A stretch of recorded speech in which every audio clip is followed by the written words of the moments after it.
that one. I believe we are live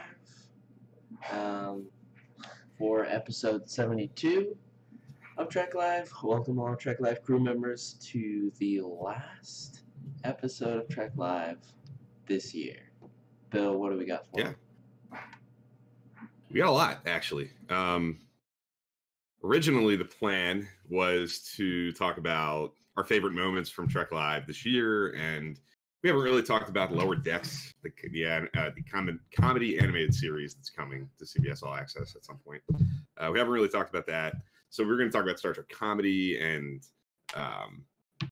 the way that sort of maybe impacts our thoughts on this new show that's coming. And we're going to do that, but we also have to talk about this unexpected Star Trek Discovery Season 2 trailer that dropped 2 days ago, I think. So there's a lot, and I really don't even know where to start. What do you think? What do you want to tackle first? How's your rewatch going? My rewatch is sitting between Season 2 and Season 3 of TOS. I watched The Ultimate Computer Bred Circuses and Assignment Earth, which I think I talked about last week. I don't think I've watched anything since the last time we streamed. This weekend I'm jam-packed.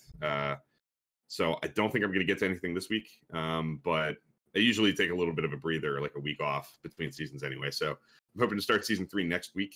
And I'm going to try to finish that one more quickly than I have the first 2 seasons of TOS. I'm going to try to bang it out and get to the TOS movies. And, I'm even toying with watching Star Trek Continues between Season 3 and the movies. I haven't watched it since like each episode aired, so I'm kind of curious to see how they hold up and do a little, something different.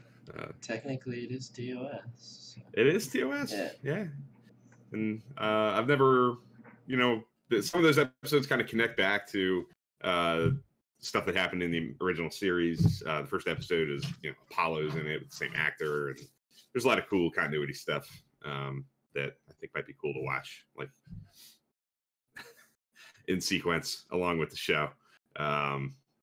So I think I'm probably going to do that. I haven't totally made up my mind yet, but so far that's probably the plan. What about you? Where are you with yours?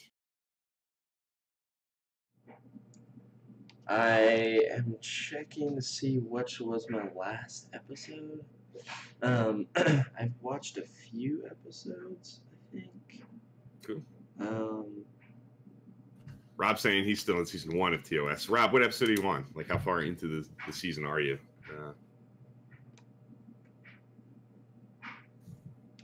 A Matter of Time was my last episode that I watched.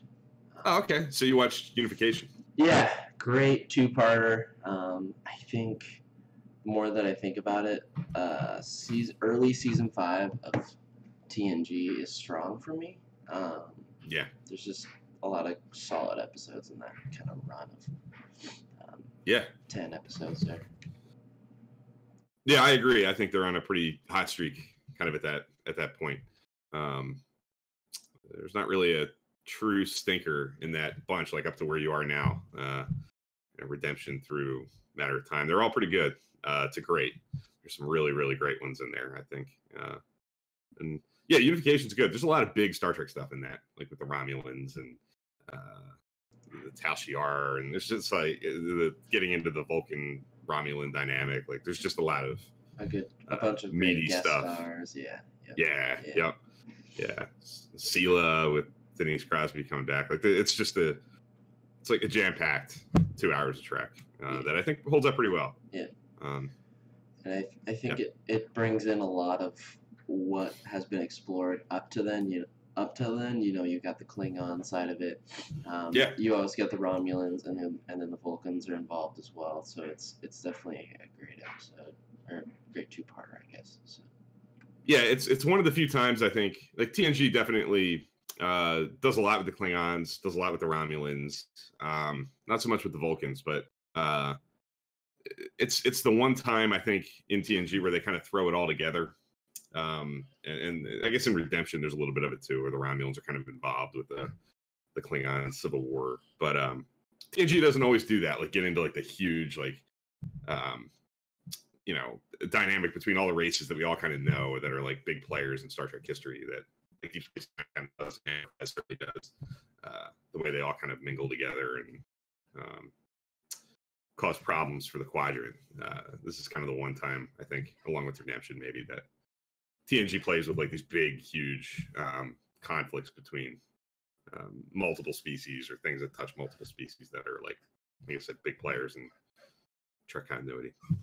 So, yeah, I'm glad you're liking season 5. I know, like towards the end of season 4, you were feeling like you needed a rejuvenation a little bit. Yeah, it was. I was definitely slowing down. I think this is kind of the jump start I kind of needed to get me back on track because I was going a little slow. But I think this was kind of the jump start that the series probably needed, and me, obviously. So.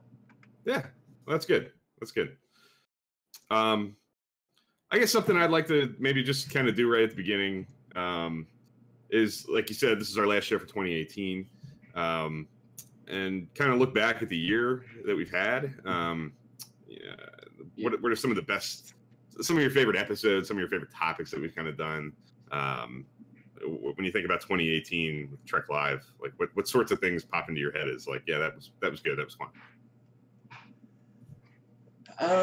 Recently, I think I had a really fun time kind of discussing, this is kind of a more recent episode, but kind of the role reversals in the captains. I think that was like just a really fun episode, and an episode that kind of made me think, and kind of a new perspective on each command. So I thought that was really fun. That was definitely a good topic. I think we got into some cool stuff with that one. Yeah, I was definitely that was one of the more fun ones. I really liked the favorite shots episode that we did a couple months ago. I thought we did a lot of cool stuff with that. That was going to be the next one that I mentioned, but yeah, it was a good episode. It was cool to take advantage of like the visual medium of YouTube and be able to like throw stuff up on the screen and think about Star Trek in a little bit of a different way, and kind of going along with that for me. Like I'll put them together and say that we did an episode on like Star Trek's most cinematic episodes. That's another one that I really liked because it kind of made me think about Trek through a little bit of a different lens, like not just favorite episodes or favorite characters, like something specific to look for over the whole thing, you know, all the shows. Any other ones pop to mind for you? Any other topics? Or I think in 2018 we had a lot of great guests, and I just want to give a shout out to them. Rob, obviously, Jordan. We covered some TNG. Thad, we had a fun episode with Thad of kind of discussing Janeway's toughest command decisions. I did love that little series we did on command decisions. With some of the captains. We'll definitely revisit that in 2019. Definitely. And then obviously Enterprise Extra Jim. I think that was a pretty fun episode as well. So yeah, I was gonna say that the big highlight for me is I think some of our best shows involve guests. You know, Rob, who's here today, did a really good one with talking about all the different first officers. I thought that was fun. He brings a lot to the table always. Really fun to have on. The episode with Thad was huge. That was like, wasn't that almost like well over 2 hours long? Thad just kept churning out like really good picks. Yeah. Like we kind of just handed it over to him, and we went through like all of Janeway's really tough decisions, which there are countless to choose from. The show for sure. He did, and he did. It was great. Yeah. He was awesome to have on. And yeah, the one with Jim was definitely memorable. You know, having him on was a big deal for us. That was our 50th episode. That's certainly a good one. Rob's mentioning the medical ethics episode that we had with Danielle. I think that was in late 2017. Yeah, I'm pretty sure. I think that was our last one of the year. Yeah, it was late December. Yeah.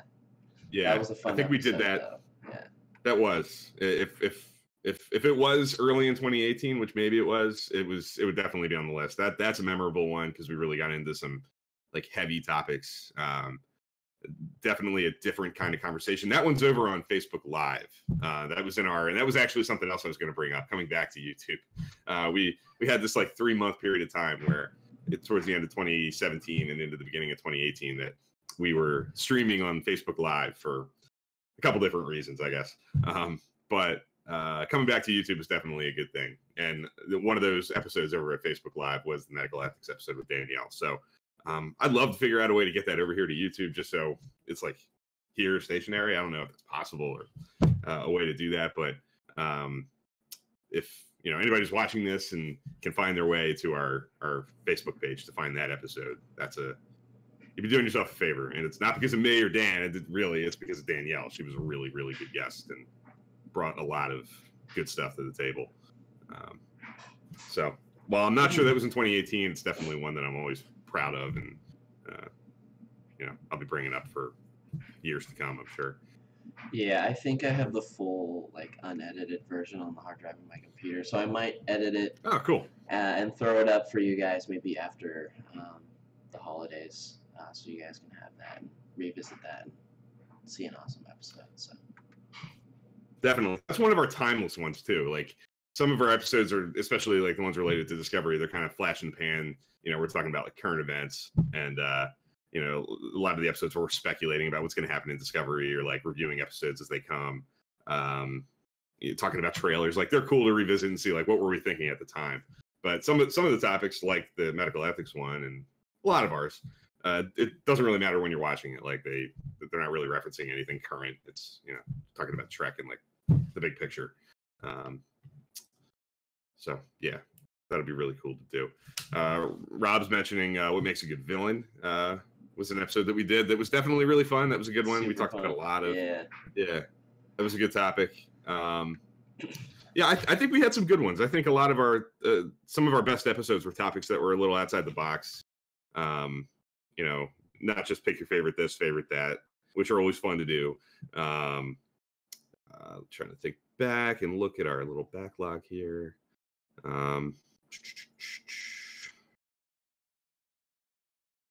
People we want to see at a Star Trek convention was cool. That was a different kind of topic. Not even really talking about like Trek canon, like things you see on screen, just about personalities and people involved. That was fun. Yep. It was a different kind of conversation. The Trekkie Awards were really fun as well. I thought that was a really fun episode, kind of fun little series we did.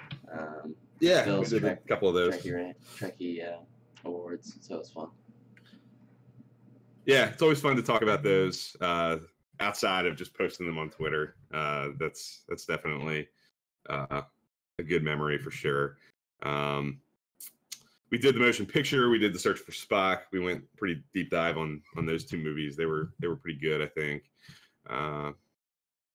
And like you said, all the episodes with guests. I had already mentioned Rob with the first officers and Jim with the Trek debate that we had. I thought that was really good. And then Jordan came on early in the year. I don't think he's been on too recently, actually. Right? Like I remember the last time I think he was on, it was a season 1. Yeah, it was a season 1 recap, and that was back in maybe January or February. That was like that was like one of our first, probably our first guest of 2018, I think. So I think he was too. Yeah. But that was a good one. That was really fun to talk about season 1, which is definitely with a lot of passion on the sides. People who there's a small group like Jordan who really love that season, and a lot of people kind of take it for granted that it's pretty weak and doesn't necessarily hold a lot of value. And it was pretty cool to have somebody on who really feels strongly that it's good Trek, and to kind of talk about why and why he loves it so much. Yeah. So all of our guests, everything that we did with the guests, was really fun. Was fun as well. I'll mention that. Yeah. That was fun. Absolutely. Like a kind of a deep dive into like the first watch through. What do you think of it? It was really fun. So. Yeah, I can't believe that didn't pop right into my mind because it was so recent. We just did that. Mm-hmm. But having Dan Harder, who just kind of watched Deep Space Nine, Voyager, Enterprise for the first time within the last few months, having that fresh perspective, the first timer, kind of overview of, the differences of the shows and what makes them good and what makes them different. I thought he was really good. I thought he killed it. That was another really long one. Perhaps his guest appearance by Mrs. Trek Live that one time. That did happen. At least once, right? Yeah, she occasionally popped through. She had a cameo on screen. I will say that Pete has been a little MIA lately. He hasn't been showing up on stream, so maybe 20. Not nearly as often. We can make that happen. So. Yeah, there was a time where he was a weekly staple. Yeah. Usually walking across the keyboard. Yeah. Or, jumping on your lap. Like that was a pretty common occurrence back in the day. But you're right. Yeah, he's been pretty absent in recent months. Yeah, so I'm really happy with what we do. I enjoy it. It's fun on every level. Like I've said since the beginning of doing this, these are the kinds of conversations you and I would have, whether we were like live streaming them or not. So it's kind of cool to put them on the record and involve other people in the conversations. When they pop in, people like Rob and Thad and Jordan and Jim, people who have guested on the show. Grin Salem is a user who's in here pretty often. Grappler Zorn, we haven't seen him in a little bit, but he's always around. We have a good little bench of people who pop in and share their opinions and add to the conversation, which is the whole point of what we're doing. I wouldn't change it for anything. There are things that we want to do better and do more of in 2019. We're definitely looking to add to our repertoire and do some other things, and we're hoping to do that in 2019. We have a lot of things that we have planned, that we've had planned for a while, that we really want to do. But for two guys who try to fit in an hour of live Star Trek conversation a week, I'm pretty happy with what we're doing. So yeah. Any other thoughts on 2018 Trek Live? I think it was our best year yet. I think that for sure. Just know that, guys, that Bill and I's mindset is kind of to make the next year better than ever. So next year is definitely going to be fun. Like Bill said, we're going to be trying to do more, up our game, try to get out to some conventions, put out some more content, do some more live streaming, just a lot more. So it should be fun. Definitely. Looking forward to we have 2019. We have a lot planned. Really looking forward to it. You want to talk about that trailer? Yes, I would love to. What do you think? I loved it. I think it's definitely a solid trailer. I'd love to hear your thoughts of, was it necessary and why did they do it? Why did they do it? I guess, we're in the home stretch now, with like a month to go. I guess this is probably their last big reveal of the season. I get why that might be necessary. I guess like the last trailer came out. Was it like New York Comic-Con a few months ago? I think the first season they did 3 trailers. They did like a really quick tease with not a whole lot of detail, and then there were 2 more that followed that gave a little bit more meat.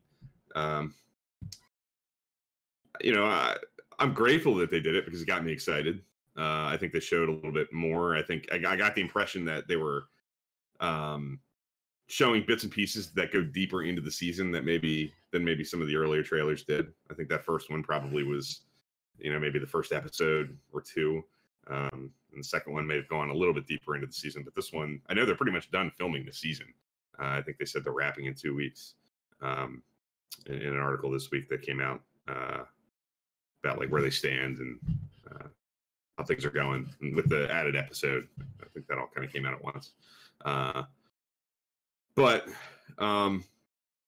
think this gives us a pretty good taste of what the season's going to feel like, giving us a little bit of a taste of, a sprinkling that comes throughout the season. Why do you think they did it? Did you think it was necessary? I think it was necessary in that We had, like you said, we haven't seen about a lot about season 2. There definitely has been Discovery content getting us excited, but I think that Sure. Again, 2 reasons you mentioned: keep it relevant, obviously to keep us excited, but also I think to kind of display Spock and this new character that we're gonna see. Yeah.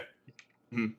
Yeah, there was a good bit of Spock in this trailer, emphasizing I think his relationship with Burnham, like a lot of the dialogue that you hear him have, seems like it's coming between him and Burnham. A little bit of him and Pike at the end. So yeah, I think that's probably going to be a pretty big driving force of the season. I don't know how quickly Spock becomes a factor in the season, like how quickly he's seen on screen.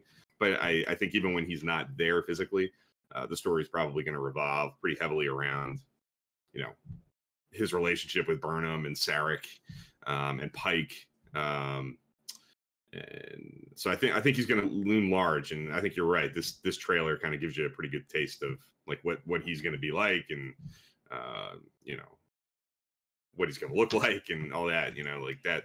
Yeah. Kind of prepares the audience for Spock's going to loom large in season 2. But yeah, I'm excited about that. I think Ethan Peck looks pretty good, and it sounds like he's got the cadence down. He sounds like a Vulcan in his dialogue. And I think there's a really good opportunity to kind of, explore the version of Spock that, comes before the original series. He's a pretty emotional guy in the cage when you see him, or in the flashbacks in the menagerie. I think it'd be cool to, look at his relationship with Pike. And like I think I've said before, in the menagerie, when Spock is willing to kind of lay it all out there to give Pike a chance to live a happy life on Talos 4, and do something that carries the death penalty, to go to that planet. That implies that there's a pretty special relationship there. We all know that Spock has a really close and special relationship with Kirk, but there's a definite implication that he has the same sort of relationship with Pike. And I think this season might kind of tell the story about, why that is, what's special about this relationship. What's their dynamic like? And that's exciting to me, because it's kind of like what Lethe did. It's uncovering a little bit extra, it's giving us all this new stuff with the Discovery characters and everything that's brand new about it. But it's also giving us added texture to, what we already knew from the original series. It's expanding that continuity and making what's already there even better. So, yeah, totally agree. It's definitely adding to the Star Trek universe and kind of world building. At the same time, I think it's different, which I think it's been a staple of Discovery since the beginning. So, yeah, definitely. Do you get the impression through this trailer that the tone of season 2 is going to be very different from season 1? I think so. I don't think it's going to be as dark. I think we're kind of going to get back to like the Star Trek roots of exploration, action and adventure, and just a good old mystery, sci-fi mystery, and a sci-fi concept that looks interesting to me. So, yeah, definitely, and I agree. I think that's encouraging to me. I love season 1. I think it told a necessary story that's kind of apt in today's world. I think it asks compelling, interesting questions through exploring like dark times and challenging times where people need to be lifted up and strive to be better. Season 1 did that in a really on the nose and direct way. I thought that was a really cool way to bring Trek back, but I don't know that it's sustainable. Like, I don't know if I want Star Trek to be like that all the time, to have a little more fun and focus on some of the things that come to mind immediately when you think of like, what is Star Trek? And it looks like season 2 is going to do that, which is encouraging. So yeah, I agree. I think it's still going to probably be, a more mature Trek like season 1 was, but it certainly looks like it's going to be a little bit more light on its feet and fun. May have a little more sense of humor. The stakes aren't quite as high. With this huge war kind of hanging over their heads the whole time. Although there's a good bit of Klingon action in all these trailers, so I do think We're gonna get some gets me excited because I wasn't sure if they were gonna just like kind of button that up as season 1, but it looks like there will be some Klingon content in there, which I'm really excited about, and to see what direction they go, how much will be in the season, and that. So yeah, they look like they're not willing to give up on some story threads that they kind of left hanging in season 1. You know, they have L'Rell and Tyler, who look like they factor large into the season. They're there. They seem like they're very active. You know, seeing Tyler in a Starfleet uniform raises questions like, you know, like how does that happen? Looks like he comes back to the ship. Yeah. Yeah, which is cool. I think we're both on the record as loving that actor and liking that character a lot. I think there's a lot of interesting stuff to explore there with Ash Tyler and you know, his lack of an identity. You know, is he this or is he that?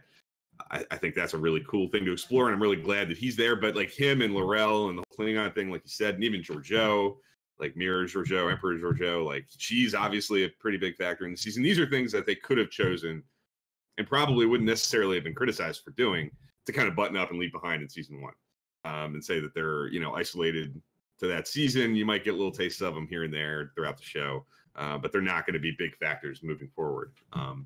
But that's not the direction they're going in, pretty obviously.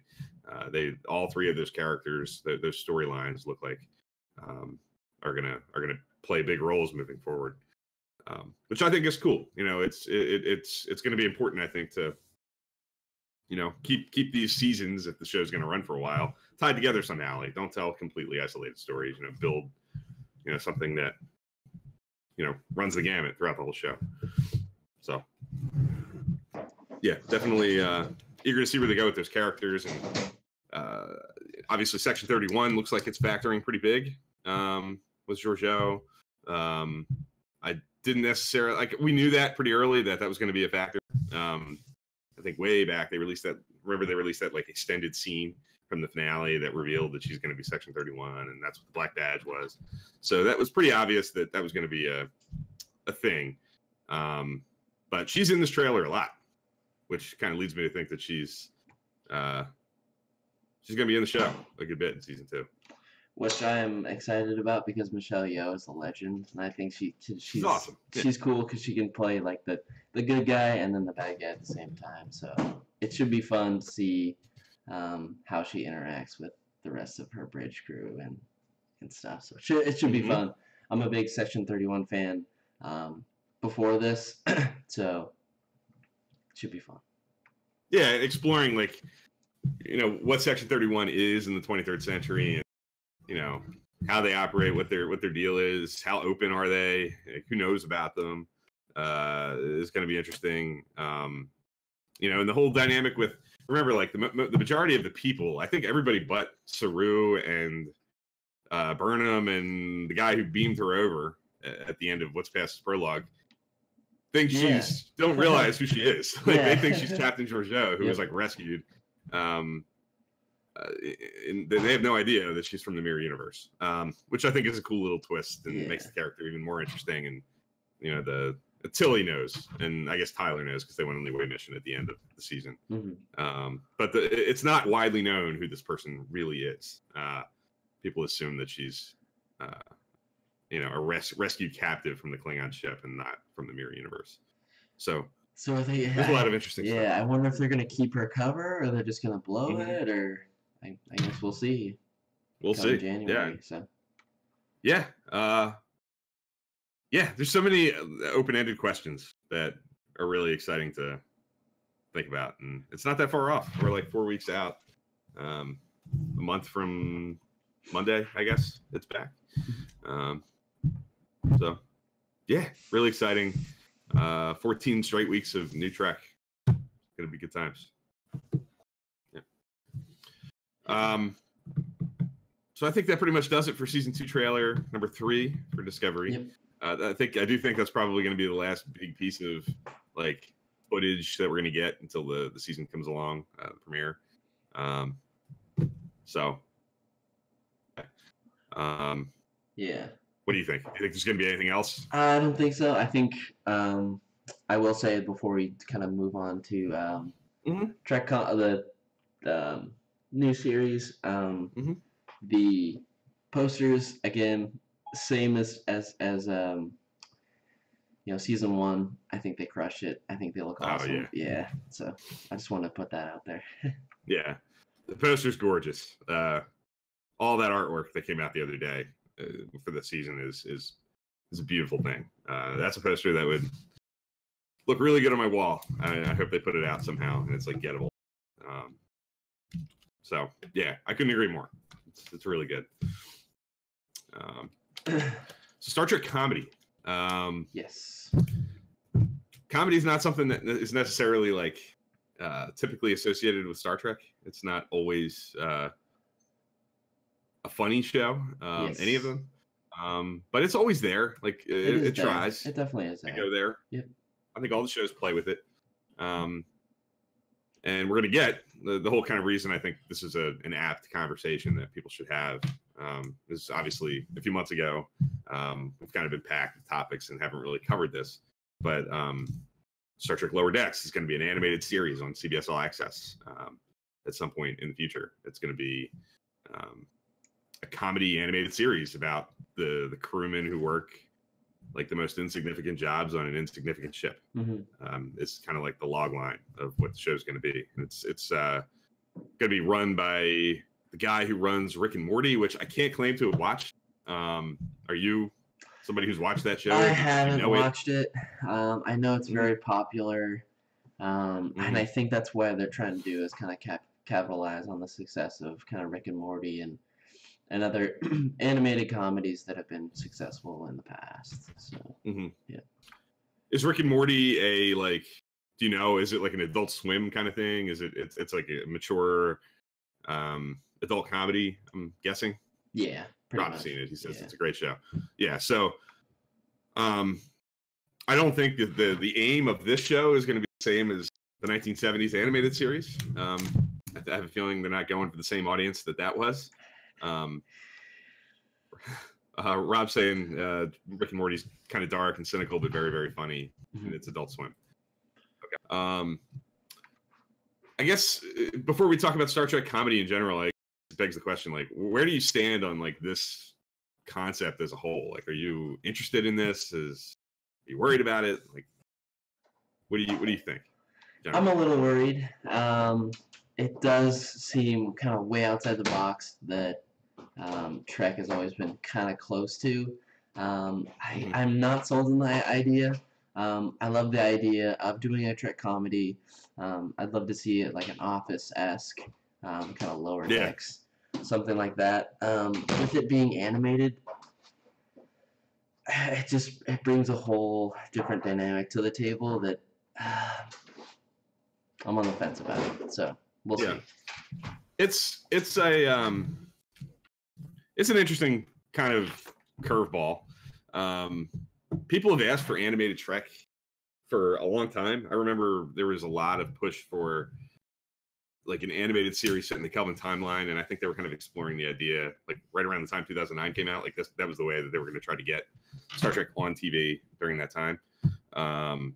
It never came to fruition, but we're talking like 10 years that this has kind of been in the pipeline as something people have asked for. But I guess because I don't know enough about Rick and Morty, I'm a little like I have an image in my head of like what that show is. Like I've seen clips of it. I know what its reputation is, and I know it's very popular. But I guess I need to get to a point where I'm comfortable with that sort of style and that kind of writing. Being a part of Trek, I guess. I know the guy has real Star Trek cred. Like I've seen his interviews when they announced this, and he clearly knows what he's talking about. Like he's a person who understands like canon and the continuity of Star Trek. You know, he references things that are beyond like a person who's passively aware of Star Trek. You know, obviously somebody who's watched the show, which kind of gives me confidence. And I like the general concept of the show. I like. If you're going to do a Star Trek comedy, I love the idea of a Lower Decks kind of thing. Yeah, I love Lower Decks. Any episode of just ordinary, lower end officers, I love it. So. Yeah, I think when we did an episode we didn't mention in our kind of favorite moments. We did comfort food episodes, and I think one of the themes that we kind of found in that was we like episodes that do that, you know, that show like casual life on a starship, that aren't necessarily like big stakes, save the universe kind of things, but or give us a taste of what living life on a ship is, or on a space station is kind of like. And this show has the potential to kind of do that a little bit, and poke fun at, you know, that concept, I guess, which I think is exciting. I think that's a concept that's like ripe for success. But yeah, that style of humor and that style of animation, who knows? We don't know like what kind of animation it's going to be, what it's going to look like. Yeah. I think people assume that it's going to be the same style that Rick and Morty is, which again, because I don't watch that stuff, I'm not super comfortable with it. It's not something I'm used to, so I think it's going to be a leap for me to, you know, fall into that. Where for somebody like Rob, who's watched that show and is a fan of that show, it might be easy for Rob to accept that and, you know, go into it like gung ho. I think I'm going to have to, you know, work up to it. It's going to have to sell me a little harder than it does maybe Rob. So my questions are more like stylistically, style of humor, type of humor, what it's going to be, what the, you know, the sorts of things it's going to be like poking fun at. Like those are my more worrisome elements, not the concept of the show. Like the concept to me is perfectly sound and is sort of exactly what I would want, and something that I feel like I'm hungry for in Star Trek. But my questions are stylistic and, you know, type of humor more than any of that stuff. Yeah, I mean, I'm definitely gonna go into it with an open mind, like I do everything. But I'd love to just have my mind change. I'm welcome to it, so yeah, should be interesting. It's going to be interesting because it's going to be totally different than anything. I mean, people thought Discovery was different. Like this is going to be a huge departure from what people are used to in their Star Trek stuff. So it's going to be a rocky road for a lot of people, I'm sure. I think you know, we saw how much pushback Discovery gets, you know, with people being very kind of protective and defensive about Star Trek. And I kind of worry a little bit about how those same sorts of people are going to react to, you know, an animated series like this. Do you think they're pushing the envelope too much, like going too outside of the box, or do you think you could see this being successful? I mean, Rick and Morty is, I guess, according to Rob, I mean, it's a successful show, and I know plenty of people who watch it and they love it. So, yeah, it's obviously successful. Very much so. Yeah, I have friends who kind of swear by that. Really like the show. I don't know. I guess I want to wait and see if it's pushing the envelope too hard. I like the idea of if their mission with CBS All Access is to, you know, populate the calendar year with Star Trek stuff as much as possible. I think it's probably wise to, if you're going to do that, do things that are different and don't, you know, do different shows set at different times but are kind of the same formula. I think maybe that if you're a believer in the franchise fatigue theory for why Star Trek kind of tapered off in the late 90s into the early 2000s and why it went away with Enterprise and Nemesis, it was that franchise fatigue, if you buy this, is caused by, you know, Deep Space Nine, Voyager, Enterprise not being different enough. Each show kind of being a repackaging and a reshuffling of the same elements and kind of hitting the reset button and doing something a little bit different with the same ideas. This is probably the better way to go. It's just a question. It's always going to be a question of balance. Like what's pushing too far, what sorts of concepts are going to work, which ones aren't. And it's going to be interesting. I really don't know what the right answer is. I think they're making the right decision by trying to push the envelope. But it's either going to work or it's not. I don't know.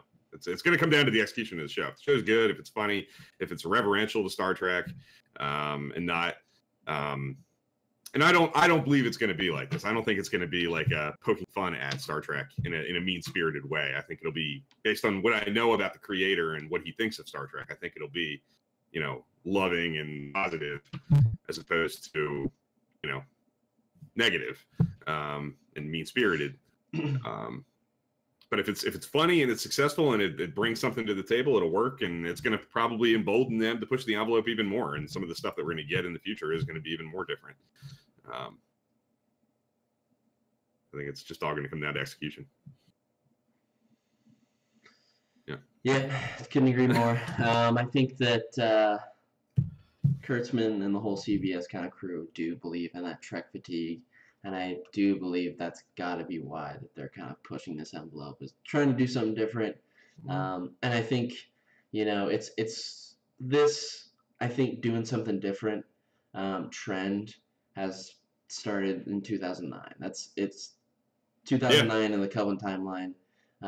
Definitely kind of changed the game and was different and kind of pushed the envelope in a different way than we've seen before in past Trek. So I think you're right. We're just going to kind of continue to see. I agree. He also, Kurtzman, I think it was talking about the Picard show and how tonally different it's going to be than Discovery. I think he used the analogy. He said Discovery is like a bullet. Like it's fast, it's direct. Like that's how he described it. And he said that the Picard show is going to be more like contemplative and quiet and character based. It sounds like it's going to be less like action oriented. Which I guess would make sense if you're centering it around a 75-year-old series lead who's like out of the game, I would imagine. But that speaks to it too, that, you know, they want these different things to not be repetitive. Discovery is going to be its own thing, playing its own sandbox, and the Picard thing is going to be its own complete thing. And you know, we're talking about an animated comedy, obvious, and you know, who knows where it stands, but they've talked about this Starfleet Academy show. That sounds like that would be completely on its own, you know, sort of tone, what that show's trying to do. And then you have the Khan limited series thing. Like, like all these things they're easy to like separate out and say these are their own complete different entities. And without the Star Trek name on them, they'd be completely different shows. The thing that links them is that they take place in this same universe and they're in the same line of events, I guess, continuity. But without that, you take the name away and you rebrand the show a little bit, and they're all completely different things. Which, like we were saying, I think is what they had in mind. And you're right, it does go back to 2009. They made a very conscious decision in 2009 that if they were going to bring Star Trek back from the dead after a few years, it wasn't going to be different. It wasn't going to be like the next step in the 24th century with a sequel to Nemesis, or like they just weren't going to do that. They felt like it needed to be something radically different and like a shot in the arm, and that's what 2009 did. So, and I'm sure they feel like that was successful, and I'm sure they feel like Discovery has been fairly successful with, you know, re-energizing Star Trek and kind of bringing it back to TV, and this practice of doing things different are just going to continue.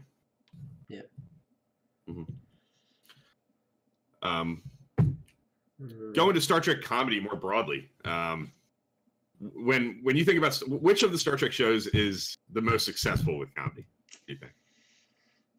What's the funniest Star Trek show? The funniest Star Trek show is probably, I don't want to be biased. I'll start with a non-biased pick. Deep Space Nine, surprisingly, and I think Voyager, I think, is the funniest. So, but I think each show has elements of comedy in it, and I think you know, Bill and I have talked about this at length, but it is a Swiss Army knife, and that it can do anything, anytime, anywhere. So yeah, I agree. Yeah, no, definitely. They've all played with comedy. All 6 shows, live action shows, have dabbled in it, and have all been successful and not so successful with it. I would say the same too. I think Voyager and Deep Space Nine are pretty close. I think they both probably had the most comfort with comedy. And when I think of really good Star Trek comedy, and TOS too, actually, like TOS has a lot of funny banter. You know, not always in comedy episodes, although there are a handful. In season 2, I just watched it, and there's 3 episodes that are like straight comedies. We Find Mud, there's Trouble with Tribbles, and there's A Piece of the Action, and they're all 3 of them are like unapologetically comedies. Through and through. No other season of Star Trek, I think, does it that often. You know, 3 out of its bunch. So TOS is in that conversation too, and even in non-episodes, the episodes are not like that. The banter between Spock and McCoy and Kirk, there's a lot of funny stuff. But I think largely DS9 and Voyager probably play the most comfortably in that area. I think when I think of Star Trek comedy, I think of I can't believe I'm saying this 20 years later, but I think of scenes with like Neelix in the mess hall, like jabbing the crew. Like it does come to mind. Like when I think of Star Trek comedy, that whether or not it's all successful or not is another question, but like there's a lot of that. And Deep Space Nine, same kind of thing. I think of like O'Brien and Bashir sitting at the bar with Quark and kind of just being guys talking about life. You know, Voyager plays with it a lot with the Doctor in 7 of 9, and there's a lot of comedy in that show. And a lot of it's really successful. A lot of the stuff at the 7 of 9 is really legitimately funny, and the Doctor, Robert Picardo, is hilarious. He's really funny a lot. So I think both of those shows have kind of proven that, you know, there's an audience out there for like comedy in Star Trek. You know, comedy doesn't necessarily have to be we don't do that here in Star Trek. Like it's very much there, and it makes, I think it adds to the show. I think it's part of what makes it comforting and easy to watch is that it's not always so serious. It's not like a deadly you know, serious thing all the time. It has a sense of humor, and it doesn't take itself too seriously all the time. I think that's an important thing, and what makes Star Trek so rewatchable and so positive and you know, welcoming for people that go into it with an open mind, and why people fall in love with it.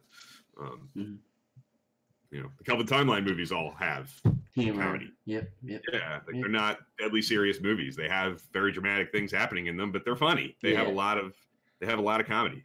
Those actors are all funny when they have their moments. And I think they all have moments of comedy. So, yeah, and I think if you, a lot of the actors that, especially in the Rick Berman era, that Star Trek would hire had backgrounds in comedy. Like there were people who were, you know, used to being funny. You know, Brent Spiner is definitely a comedian. You know, I think Ethan Phillips was had a lot of comedy background in him. Like this is not a foreign concept for Trek. Which show do you think is the least funny? Just out of curiosity, like which show do you think offers the least amount of comedy? I think maybe Your Beloved Enterprise. I would agree. Yeah, I think there's some comedy, maybe in TNG that's a little clunky, a little too much, but yeah, I would have to say Your Beloved Enterprise, which pains me to say. There is still some funny moments in there for sure. But. Yeah, it's more. It's not quite as present in Enterprise for sure. Like Enterprise, they made attempts early on with things like Unexpected, like A Night in Sick Bay, like 2 Days and 2 Nights, the Rise episode. Like they definitely tried early on, but I think once they got into their groove and maybe felt their backs up against the wall a little bit more with, you know, cancellation kind of looming over them with seasons 3 and 4, they didn't quite go there as often. Season 3 is a very dark, you know, heavy season. Season 4 has got a dramatic momentum of its own. Not quite like 3, but it's got that to it, and there's not a whole lot of it there. A lot of its comedy comes sort of like TOS in episodes that aren't necessarily comedies, but maybe you get a little funny moment with Trip and T'Pol or Trip and Archer. Like you get little things there. I don't know that it's always successful. Like some of it's a little clunky in Enterprise, I think. I think Enterprise tries for like sexual innuendo a lot, which is kind of weird. noticed that when I watched that show, and some of that's like cringy and like kind of like not good. Almost like the writers were thinking they were being like cool and like clever. We're pushing the envelope here, and it's just not like it just doesn't hold up at all. Like that I would probably tag Enterprise for being the least successful funny show. TNG is not a funny show either, I don't think, largely, but there's stuff with Data and Worf. Yeah. You know, and Riker's got a little bit of a sense of humor to him. There are moments throughout the show where he, you know, doesn't have to be so serious all the time. Yeah. But Data brings a good bit of comedy to TNG, but it's not a show that did a lot of comedy, you know, any special. Again, sort of TOS set up and a few comedies there. Most of TNG's episodes are very serious and kind of straight line, but there are these moments like kind of spread around the show where you get little tastes of it. Where Deep Space Nine and Voyager, I think, get the trophy for comedy because they had the guts to say, okay, we're going to do Tinker, Tenor, Dr. Spy this week. Like we're just going to do a straight comedy. We're going to do Trials and Tribulations. We're going to do Little Green Men. Yeah, things like that are unapologetically comedy. Yeah. Where some of those other shows just didn't go there as often. Yeah. So, yeah. There's Star Trek 4 too, of course, is a pretty comedy. Yes. Yep. That's true. That's a comedy movie. Yes. Very much so. Largely. Which is kind of easy to forget, I think, in thinking about all these episodes. Yeah. And it's up until 2009, that was their most successful movie, like, financially. It was a huge hit. Made a lot of money.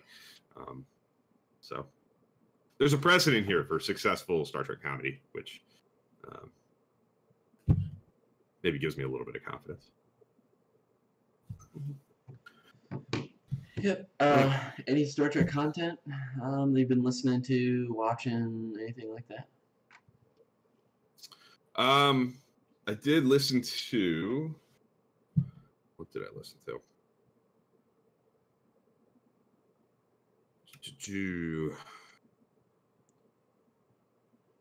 The answer is yes. It's just a matter of what. I spent a lot of time in the car. Yeah. The last few days, and I did listen to.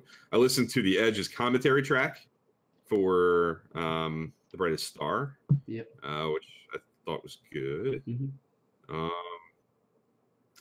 I listened to The Flyer talk about Death Wish. Yep. That was on my one of my favorite episodes. Yeah, that was a great episode with a great discussion. So definitely go check that out. Looking forward to that, and I've been meaning to get to this. I haven't listened to it yet, and I'd be curious to hear if anybody else has any exposure to it. But it's called the Next Conversation.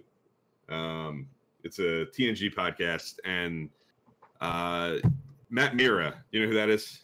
He did. Remember After Trek? Did you ever watch that? Yeah. That guy. Yeah. He, I guess, largely got that job from this podcast. He's a writer on The Goldbergs, which is a sitcom on ABC. I don't know anything about, but he does this podcast with a friend of his where, you know, Matt Mira is obviously a big Star Trek fan. He has a friend, I guess, who didn't know anything about Star Trek, and they watch TNG one episode at a time, and they talk about it. And I like that sort of concept. I like hearing from people who are discovering it for the first time. So I've been meaning to check that out. They're like into season 4. It's been running for a long time, but I have to admit that I haven't really listened to it yet. But it's on my list to try to check out like over the holidays. Yeah. Listen to a few episodes of it and see if it's something I want to stick with. Yep. So yeah. Any closing thoughts for the year? Not to put you on the spot. Like I said before, it's probably the greatest year yet. Bill and I are going to keep pushing the envelope, talking about, like we talked about in this episode. We're going to continue to have topics to kind of explore the Star Trek universe, and get people involved, which I think was the goal from the beginning of Trek Live. So should be fun. Yeah, we're looking forward to it. I think 2019 is going to be a really good year for us. We're going to we're gonna do things, and want to have lots of new guests on. We have guests in mind. We want to get our old staples back. So Rob, be on the lookout for us. Hit you up. I know you're in here. Yeah, we're excited to get into year 3 for us, and keep going. And like I said, do some new and challenging, different kinds of things. Yep. We want to thank the Trek Lab crew members that made this year possible. It was a lot of fun. Yeah. That's all I got. Yeah, we're looking forward to it. Yeah, that's all I got too. We'll be back January 8th or 9th. 8th or 9th. I don't know what the date is. First weekend in January. Like Yep. We'll be back then, and then pretty after Discovery will be back, and that's going to kind of drive us for a little while with most of our main topics. But yeah, looking forward to it. Everybody have a good holiday. Yes. Anybody watching this live or hopefully in the near future, we'll see you in a few weeks. Yep. Yeah, we'll see you guys next year. Thanks for watching as always. I guess we'll see you guys next year. Yeah. Thanks, everybody.